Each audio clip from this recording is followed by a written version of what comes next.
चलो नालायक बच्चों, अभी देखो सेकंड पार्ट में आपका वेलकम है, जहां पे हम लोग कर रहे हैं बेसिक्स ऑफ नेशनल इनकम। देखो मैं आपकी हेल्प कर रहा हूं, मुझे पता है कि बहुत सारे बच्चे ना संदीप गर्ग सर की बुक से पढ़ते हैं, तो मैं बिल्कुल उसी के अकॉर्डिंग बना के लाया हूं। अगर आप ध्यान से इसको सुनोगे तो देखो बहुत सारा आपका रिवीजन हो जाएगा। सबसे पहले आपको एग्जाम में लिखना पड़ेगा, या आपसे पूछा जाएगा कि डोमेस्टिक टेरिटरी किसको बोलते हैं। आपको कुछ कीवर्ड्स याद करने और डेफिनेशन याद हो जाती है। जैसे domestic territory is a geographical territory, पहला वर्ड मुझे याद हो गया, क्या है ये? Geographical territory. Administered by government, मतलब वहां पे गवर्नमेंट का एडमिनिस्ट्रेशन होना जरूरी है। अब बोला विद इन विच, जिसमें तीन लोग, पर्सन, गुड्स और कैपिटल सर्कुलेट फ्रीली। डेफिनेशन याद हो गई सर? क्या बोला? Domestic territory is a geographical territory administered by government with in which people, goods and capital circulated freely. Done. अच्छा, लेकिन बोला इतना आसान नहीं है, इसमें कुछ चीजें इंक्लूड कराई जाती है। मैंने बोला इंक्लूड करा तो कहते हैं पहला territory lying with in the political frontier of the country, मतलब बोला उस टेरिटरी से लगे हुए जो भी चीजें होंगी उसको भी डोमेस्टिक टेरिटरी माना जाएगा। अब आप अपना इंडिया देखो, देखो इंडिया के चारों तरफ क्या लगा हुआ सर? पाकिस्तान भी टच हो रहा है सर, इधर नेपाल, मैं उनकी बात नहीं कर रहा सर। क्या? टेरिटोरियल वाटर, जो पानी टच हो रहा है ना वो भी हमारा पानी है। आपके सिलेबस में ये नहीं है कि कितना पानी हमारा है, तो आप इस चीज की लोड नहीं लेना। लेकिन अगर पूछ ले तो आपको वहां पे लिखना है 12 नॉटिकल माइल, 12 NM, ठीक है। चलो सर आगे देखते हैं। इसके अलावा शिप्स, एयरक्राफ्ट या ऐसी कोई भी चीज etcetera operated by normal resident between 2 और मोर कंट्रीज। अब इसको ऐसे समझना, मान लेते हैं कि इंडिया का एक आदमी जिसका नाम है तेजस, तेजस ने एक जहाज खरीदा है, जहाज, हेलीकॉप्टर या एयरप्लेन खरीदा है, लेकिन वो उसको इंडिया में नहीं करता, वो क्या करता है? रशिया और जापान के बीच में चला रहा है उसको, मतलब इधर से रशिया के लोग बिठाता है, जापान में छोड़ता है, जापान के लोगों को बिठाता है, रशिया में छोड़ता है। लेकिन वो जहाज भी क्या माना जाएगा?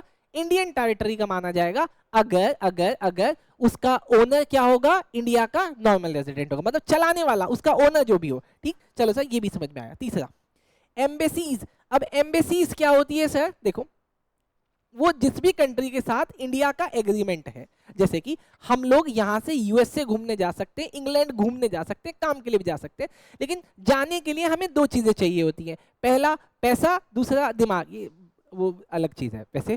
पहला हमारे पास उस कंट्री में जाने के लिए टिकट होना चाहिए, दूसरा उस कंट्री से परमिशन होनी चाहिए। परमिशन का मतलब क्या होता है?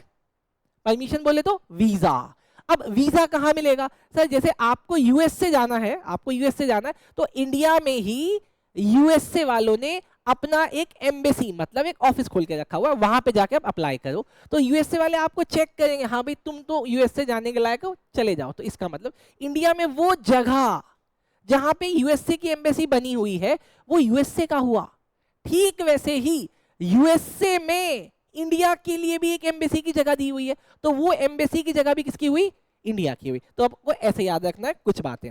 कंसुलेट्स और मिलिट्री बेस, अगर मुझे आपकी कंट्री में मिलिट्री बेस भी मिला हुआ है, मतलब वहां के अगर यूएसए में मेरे लोग रहते हैं और मैं अपने लोगों को प्रोटेक्ट करने के लिए वहां पे एक मिलिट्री बेस बनाया हुआ है, तो भी वो वाली जगह मुझे मतलब डोमेस्टिक टेरिटरी मानी जाएगी। अब इसको मैं एक एग्जांपल से समझा देता हूँ, जरा एक एग्जांपल से समझ लो, नहीं तो फिर आप गलत करोगे।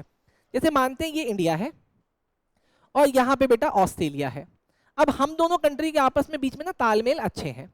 अब यहाँ पे इस एरिया में ऑस्ट्रेलिया वालों ने अपना एम्बेसी खोला और ऑस्ट्रेलिया में इंडिया वालों ने अपना एम्बेसी खोला, तो ये जो जगह है ना, ये वाली जगह, इसको भी इंडिया की डोमेस्टिक टेरिटरी मानी जाएगी। बोलो बात समझ में आया क्या?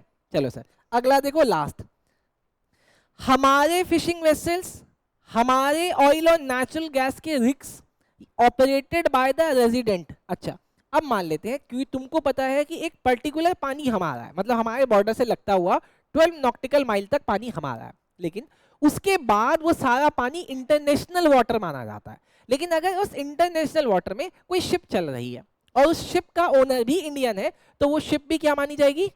Domestic territory. क्या लिखा है? इन द इंटरनेशनल वाटर और other area over which country enjoy exclusive rights of jurisdiction. बोलो सर समझ में आया?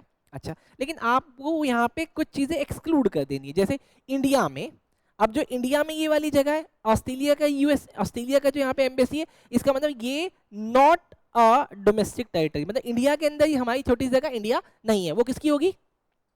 ऑस्ट्रेलिया की होगी। चलो सर अगला।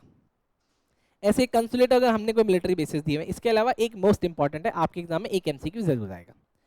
अगर कोई इंटरनेशनल ऑर्गेनाइजेशन है, जैसे यूएनओ हो गया, यूनाइटेड नेशन ऑर्गेनाइजेशन, या फिर डब्ल्यूएचओ हो गया, वर्ल्ड हेल्थ ऑर्गेनाइजेशन, अगर ऐसी कोई चीज लोगों ने आपके यहाँ पे अपना ऑफिस खोला हुआ है, तो वो भी जगह इंडिया या फिर डोमेस्टिक टेरिटरी नहीं मानी जाएगी। बोलो बात समझ में आया क्या? अच्छा, अब बार बार आपके दिमाग में आ रहा होगा सर, बार बार आपने वर्ड यूज किया नॉर्मल रेजिडेंट। नॉर्मल रेजिडेंट क्या होता है? नॉर्मल रेजिडेंट देखो सर, नॉर्मल रेजिडेंट क्या होता है? इंडिविजुअल और इंस्टीट्यूशन, वो चाहे इंडिविजुअल हो या फिर बहुत सारे लोगों ने मिलकर एक इंस्टीट्यूशन बनाया। इंस्टीट्यूशन का मतलब क्लब हो गया, स्कूल हो गया, कंपनी हो गई, ट्रस्ट हो गया, ठीक।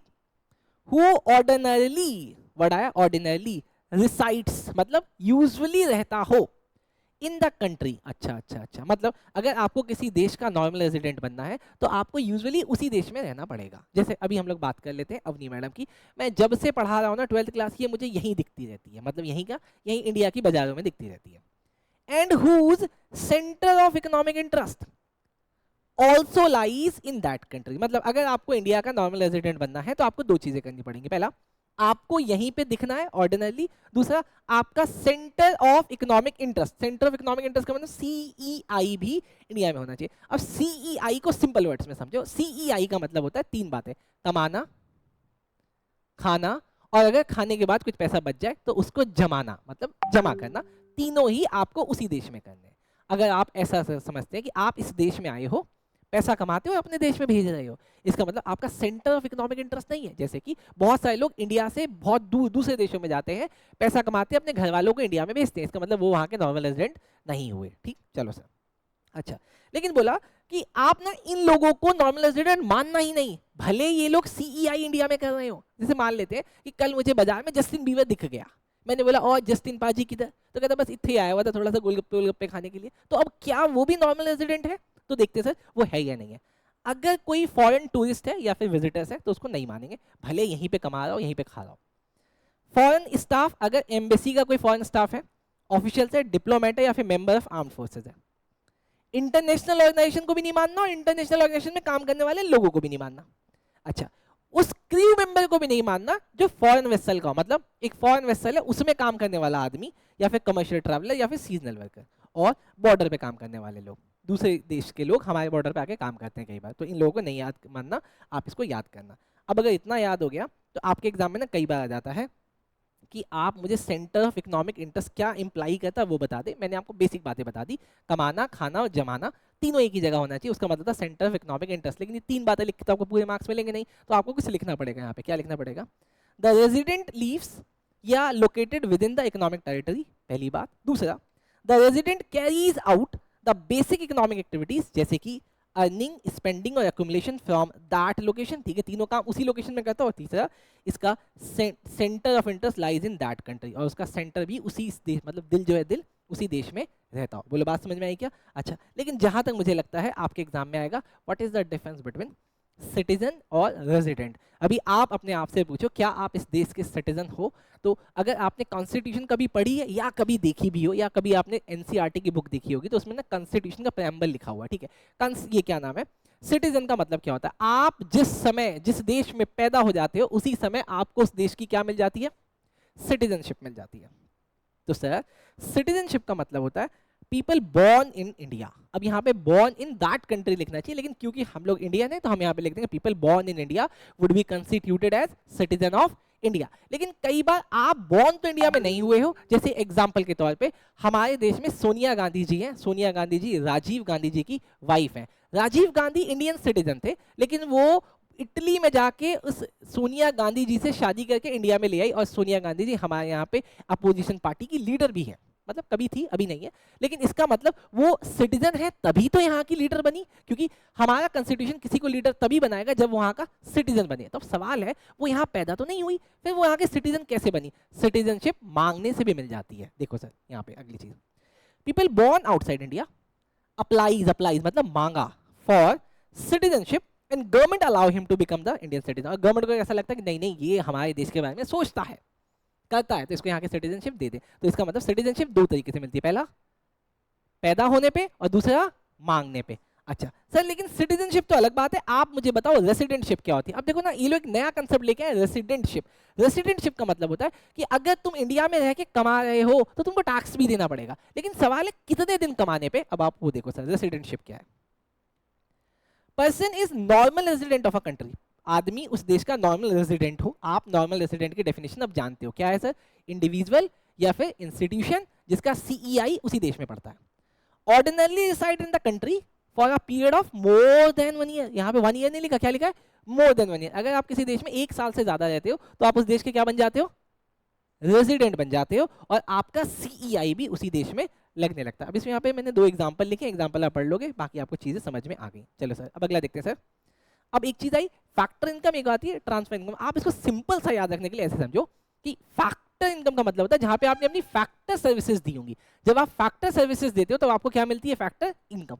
ट्रांसफर इनकम मतलब इनकम किसी की, उसने आपको ट्रांसफर कर दिया। क्यों किया भाई, तो इसका मतलब तो ये हुआ कि आपको जो पापा पॉकेट मनी देते हैं, इसका मतलब पापा कमा के लाए, वो पापा की इनकम है, और पापा ने अपनी इनकम क्या करी, आपको ट्रांसफर कर दी। कहीं ये भीख सा साउंड तो नहीं कर रहा, इसका मतलब जो हमें भीख मिल जाती है, नहीं ऐसे बोलना गलत होगा। ट्रांसफर इनकम मतलब जो अपनी इनकम आपको ट्रांसफर करते हैं वो ट्रांसफर इनकम होता है। लेकिन फैक्टर इनकम क्या होता है, जिसके लिए आपने अपनी फैक्टर सर्विसेज दी है। फैक्टर सर्विसेज कितनी तरीके की होती है, 4 तरीके की। आप क्या दोगे, अपना लैंड दे दोगे, लैंड के बदले क्या मिलेगा, रेंट मिलेगा। उसके अलावा क्या दे दो, लैंड के बाद रेंट के बाद अपना क्या दे दो, लैंड के बाद लेबर दे दो, लेबर के बदले क्या मिलेगा, वेजेस मिलेगा। या फिर क्या दे दो, अपना कैपिटल, कैपिटल के बदले क्या मिलेगा, इंटरेस्ट मिलेगा। या फिर क्या दे दो, अपनी एंटरप्रेन्योरशिप दे दो, उसके बदले क्या मिलेगा, प्रॉफिट मिलेगा। एक बार डेफिनेशन को देख लेते हैं, वैसे आसान है। It refers to income received by factor of production. लेकिन क्यों, क्योंकि तुमने for rendering factor services in the production process, जैसे कि लैंड देके, लेबर देके, कैपिटल देके और एंटरप्राइजेस देके। लैंड देके रेंट मिलता है, लेबर देके वेजेस मिलता है, कैपिटल देके प्रॉफिट मिलता है, एंटरप्राइज देके आपको इंटरेस्ट मिलता है। लेकिन it refers to the income received without rendering any production of services, जैसे कि स्कॉलरशिप, आपको स्कूल में जो स्कॉलरशिप मिलती है। अब आप ये मत बोलना सर उसके लिए हमने बहुत पढ़ाई की थी, अरे भाई तुमने पढ़ाई नॉलेज के लिए की थी, पैसों के लिए थोड़ी की थी। अनएम्प्लॉयमेंट अलाउंसेस, कोई बेरोजगार है उसको अलाउंसेस मिलता है, सब्सिडीज एक्सेट्रा। अच्छा, लेकिन अब आप यहाँ पे ध्यान से देखना, मुझे ऐसा लगता है इस बार एग्जाम में ये आ सकता है। आपको पता है ट्रांसफर इनकम को फर्दर 2 पार्ट में डिवाइड किया जा सकता है। पहला कौन सा पार्ट होता है सर, पहला होता है सर करंट ट्रांसफर, और दूसरा क्या होता है sir, capital transfer. Current transfer का मतलब होता है जहां पे आपको ट्रांसफर हर महीने किया जाएगा, रेगुलरली किया जाएगा, और सरकार भी अपनी इनकम से करेगी। जैसे कि सरकार आपको कहती है कि हम आपको अनएम्प्लॉयमेंट अलाउंसेस देंगे, तो क्या वो एक बार देगी कि बार बार देगी, बार बार देगी। तो इसका मतलब क्या हुआ, करंट ट्रांसफर। लेकिन कैपिटल ट्रांसफर क्या होता है, जहां पे सर हम एक बार देंगे लेकिन बहुत बड़ा अमाउंट होता है, तो सरकार वो कहां से देती है, अपना वेल्थ से देती है। ठीक, तो सर आपको ये भी लिखना है। चलो सर आगे देखते हैं सर। अच्छा, अब आप मुझे एक बात बताओ, सोच के बताना, जब हम लोग देश का नेशनल इनकम निकालेंगे, किसी कंट्री का नेशनल इनकम, तो वहां पे मैं ट्रांसफर इनकम लूं या फैक्टर इनकम लूं या दोनों लूं, फैक्टर इनकम, ट्रांसफर इनकम या दोनों इनकम। सर देखो सर, अगर आपको पता हो नेशनल इनकम, वैसे तो मैं आपको भी और कराऊंगा आगे, लेकिन नेशनल इनकम की बात करता है, किसकी बात करता है, इनकम। और इनकम कब बनती है, जब आप लोग काम करते हो। तो आपने काम कहाँ पे किया, फैक्टर में किया है।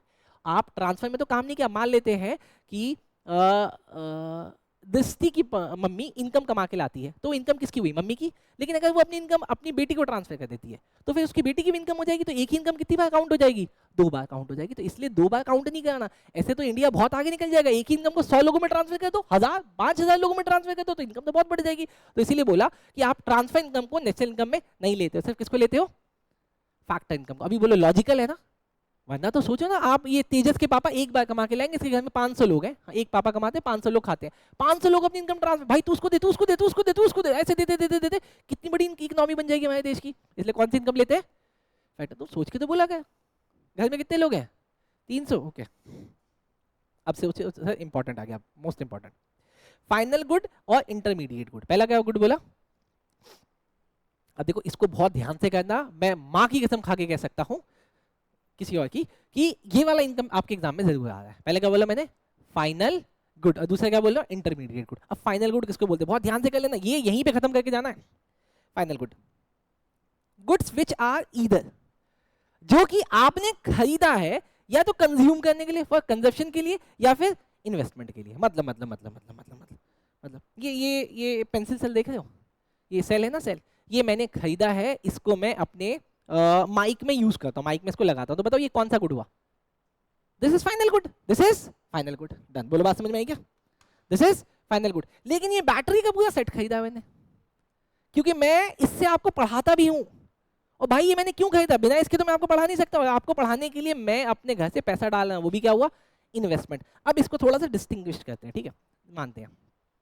अभी तेजस को ना गर्मी बहुत लगती है आजकल, इसको गर्मी बहुत लग भी रही है, मुझे नहीं पता क्यों, इसको गर्मी बहुत लगती है। इसने अपने पापा से बोला, और पापा से पैसे लेने के बाद ये अपने घर में एसी लगा के रात को एसी चला के सोता है। तो बताओ इसने एसी किस लिए खरीदा है? अपने लिए खरीदा, एसी में किसी और को नहीं सुलाएगा, वो तो अलग बात है, वो अलग बात है। लेकिन उसको यूज ये पर्सनली करेगा, रेंट पे चला, चल भाई आधे घंटे के लिए दिया तो नहीं, नहीं ऐसा नहीं करेगा। वो एसी को पर्सनली यूज करेगा, तो एसी क्या हो गया, फाइनल गुड। अच्छा, लेकिन सर आपने देखा है कि आपकी एकेडमी में भी एसी लगा हुआ है। मैंने यहाँ पे एसी क्यों लगवाया है?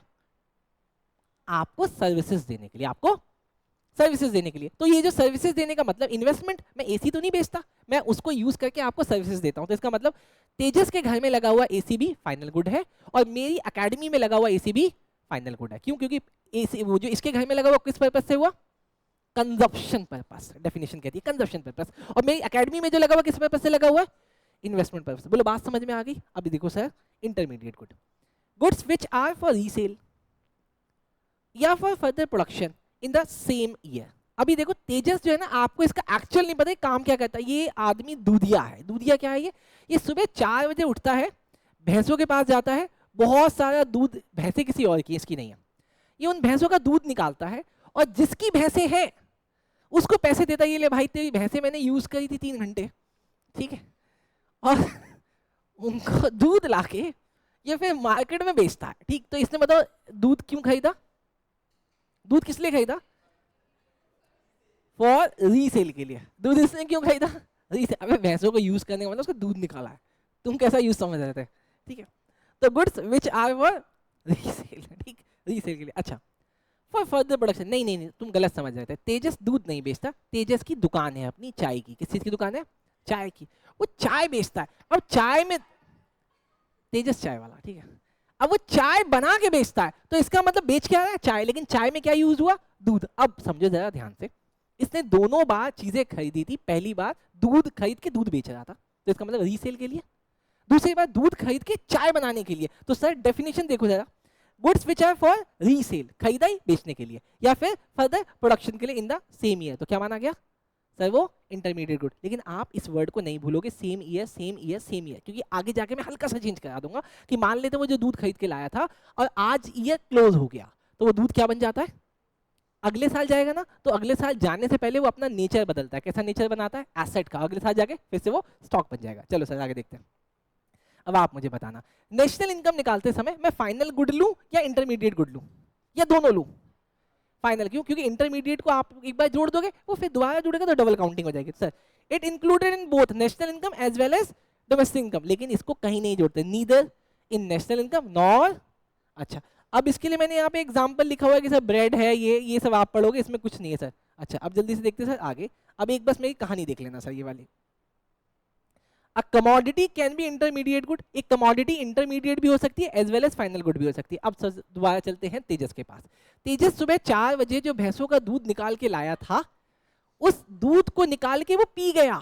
तो बताओ दूध किस लिए खरीदा था, कंजप्शन के लिए। तो दूध क्या हुआ, फाइनल गुड। लेकिन वो दूध को बेच रहा है, तो क्या हुआ, इंटरमीडिएट गुड। दूध से चाय बना के बेच रहा है, तो सर यहाँ पे वो 3 बातें हैं, आप वो 3 बातें लिखना। लेकिन लेकिन लेकिन अब ना तेजस को हटा के ऐसे समझते हैं कि तेजस का काम ना भैंसे बेचने का भी है।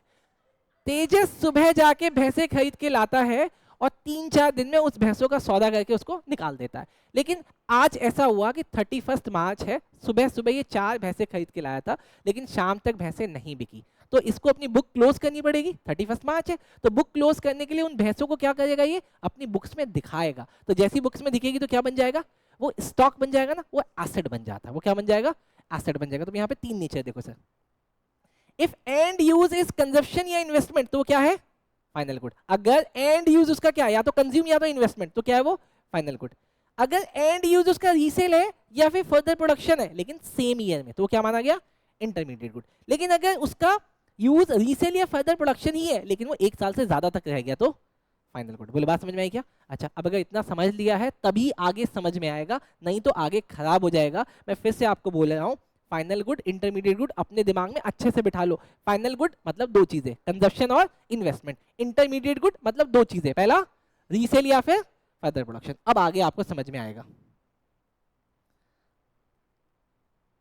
कंजप्शन या फिर कैपिटल गुड, कंजप्शन या फिर कैपिटल गुड। अभी हमने ऊपर देखा था ना, फाइनल गुड कैसा गुड होता है, कंजप्शन गुड होता है। तो सर इसका मतलब कंजप्शन गुड क्या होगा, those good which satisfy the want of the consumer directly, जो कंज्यूमर के वांट को सेटिस्फाई कर दे। और कंज्यूमर की वांट तो कैसे भी हो सकती है सर, मान लेते हैं कंज्यूमर को ना ड्यूरेबल गुड्स पसंद है। ड्यूरेबल गुड्स का मतलब एक ऐसा गुड जिसको वो लाता है कई दिनों तक यूज करता है। सेमी ड्यूरेबल गुड्स है घंटों तक या फिर दिनों तक, और ड्यूरेबल का मतलब सालों साल तक। जैसे कि अब ड्यूरेबल गुड का एग्जांपल हो गया एसी या फिर टेलीविजन। लेकिन सेमी ड्यूरेबल का मतलब क्या हो गया, यूटेंसिल्स, क्लॉथ या फिर आर्टिफिशियली ज्वेलरी। अच्छा सर, नॉन ड्यूरेबल का मतलब अभी आया, अभी यूज हुआ, खत्म हो गया, जैसे पेपर, फूड वगैरह। अच्छा, इसके बाद एक सर्विसेज भी होती है, इसको आप सर्विसेज लेते हो तो कुछ टाइम तक लेते हो, है ना। चलो सर, अब देखना sir most most most important. अब आप मुझे यहाँ पे बताओगे बहुत ध्यान से सोच के, बहुत ध्यान से सोच के। तेजस ने एसी खरीदा था, और एसी खरीदा, भाई भैंसे नहीं खरीदवाई है, तेजस ने एसी खरीदा था और पी आनंद एकेडमी ने भी एसी खरीदा था। जब तेजस ने एसी खरीदा था तो एसी क्या था, फाइनल गुड। जब पी आनंद एकेडमी ने एसी खरीदा था वो क्या था, फाइनल गुड। बट फिर भी उसका पर्पस था कंजप्शन और मेरा पर्पस था इन्वेस्टमेंट। अब आप मुझे बताना इन दोनों में से कैपिटल कौन सा है, तेजस वाला या मेरा वाला या दोनों, मेरा वाला, क्योंकि तेजस उससे पैसे नहीं कमा रहा लेकिन मैं उससे पैसे कमाता हूं। अच्छा, अब दो चीजें हैं, ध्यान से देखेंगे यहाँ पे, those which help in production of other goods and services. अब मैं एसी का यूज करके सर्विसेज देता हूं ना, तो इसका मतलब मेरा पर्पस क्या हो गया, हेल्प करना प्रोडक्शन में, हेल्प करना प्रोडक्शन में। डन। चलो सर, तो इसको हम क्या बोलेंगे सर, कैपिटल गुड। अभी ध्यान रखोगे सर, इसका मतलब अब हमारा जो डेफिनेशन था फाइनल गुड का कंजप्शन गुड, वो क्या नाम है, इन्वेस्टमेंट वाला ही पार्ट क्या बना, कैपिटल गुड। देखो sir, it is final good, they don't lose their identity in the production cycle, all producer good are not capital good. अब ये क्या बोला कि सारे प्रोड्यूसर गुड कैपिटल गुड नहीं होते, कुछ सर यूज भी जाते हैं जैसे स्टॉक्स वगैरह। ठीक, चलो सर मुझे आगे जाने दो। अच्छा, अब देखो सर यहाँ पे इंपॉर्टेंट है ये वाला भी, प्रोडक्शन बाउंड्री क्या होती है। जब तक गुड कंज्यूमर तक नहीं पहुंचता तब तक गुड कहाँ रहता है, प्रोडक्शन की बाउंड्री में रहता है। मतलब मान लेते हैं मैं रॉ मटेरियल लाया, उसको कन्वर्ट किया, बनाया, सब कुछ होने के बाद जब तक वो कस्टमर तक नहीं पहुंचेगा तब तक वो प्रोडक्शन की बाउंड्री में रहेगा। जैसे कि देखो sir, a farmer produce wheat worth ₹100 and sell to the miller. Farmer क्या करता है, व्हीट को प्रोड्यूस करता है और उस व्हीट को ग्रो करने के बाद मील वाले को 100 रुपए में बेच देता है। ठीक, मील वाला कंज्यूम तो नहीं कर रहा, वो भी आगे बेचने के लिए करेगा, इसका मतलब प्रोडक्शन बाउंड्री है। मील वाला उस व्हीट को यूज करके आटा बना देता है और आटे को 200 रुपए में बेकर को बेच देता है। क्या बेकर ने आटा खरीदा है खाने के लिए, नहीं सर, अभी भी कहाँ पे है, प्रोडक्शन साइकिल में। अब बेकर प्रोड्यूस करता है व्हीट से केक और उसको बेचता है कंज्यूमर को, तो इसका मतलब अब ये प्रोडक्शन के साइकिल से बाहर जाएगा, लेकिन जब तक बिकता नहीं है तब तक, जब तक बन के उसकी दुकान में, वो कहाँ है, प्रोडक्शन साइकिल में। फाइनल गुड क्या बना, ब्रेड बना जो कंज्यूमर के पास में पहुंचा। तो इसका मतलब 1, 2 और ये 3, ये क्या है, प्रोडक्शन की बाउंड्री है। बोलो सर, बात समझ में आई क्या? अगर बात समझ में आई तो इसके नीचे ना मैंने कुछ क्वेश्चंस बनाए हुए हैं, आप उसका आंसर दे दोगे। जैसे कि मैं एक चीज चेक करा देता हूँ, आपको कराना क्या है सर, आप क्लासीफाई कर दे ये इंटरमीडिएट है कि फाइनल गुड है। अब आपको पता है ना इंटरमीडिएट और फाइनल गुड में। एक एग्जांपल पूछता हूँ, chalk, duster etcetera purchased bye school, बताओ सर ये क्या है, फाइनल गुड है कि इंटरमीडिएट है? क्या बात है सर, अगला बताना, मैं रैंडम कोई उठा लेता हूँ। फर्टिलाइजर्स यूज्ड बाय फार्मर, ये क्या है सर, फाइनल गुड है कि इंटरमीडिएट है? ये है इंटरमीडिएट, क्योंकि फार्मर उसको क्या करेगा, यूज करे, फर्दर प्रोडक्शन के लिए यूज करते हैं। चलो सर बहुत बढ़िया, ये आप इसका आंसर दे दोगे। अब जरा यहाँ पे देखना सर, अभी मुझे पता चल चुका है जो फाइनल गुड होता है उसका दो नेचर होता है। अगर तेजस एसी खरीदता है तो वो कंजप्शन गुड है, लेकिन अगर पी आनंद एकेडमी खरीदती है तो वो क्या है, कैपिटल गुड है, या फिर वो क्या बनेगा, इंटरमीडिएट गुड। अब एक बात देखते हैं सर, सर्विस ऑफ सीए या डॉक्टर, जो सर्विस देता है सीए या डॉक्टर, किसको सर्विस दे कि वो कंजप्शन गुड बन जाए, किसको? तो यहाँ पे मैं लिख दूं हाउस होल्ड को, हाउस होल्ड को देगा तो क्या बन जाएगा, भाई मैं डॉक्टर के पास गया, उससे सर्विस ले ली, मैं दवाई खा ली, ठीक हो गया। अच्छा, लेकिन वो किसको दे तो कैपिटल गुड बनेगा, सर वो फर्म्स को दे, फर्म्स उसको आगे यूज करे। कंसल्टेंसी में बहुत टाइम तक यूज करता है, लेकिन सर इंटरमीडिएरी क्या होगा अगर ये भी किसको मिले, फर्म को मिले। अब सर समझते हैं जरा, अगर मैंने सेम ईयर में इसको यूज कर दिया तो क्या हो गया, इंटरमीडिएट। लेकिन अगर ये मोर देन 1 ईयर रह गया, बोलो बात समझ में आई क्या, अब समझे क्या? चलो सर बहुत बढ़िया, अब आगे चलो सर। चलो सर ये भी खत्म हुआ, अभी मैं आपसे पूछूंगा। चलो थैंक यू।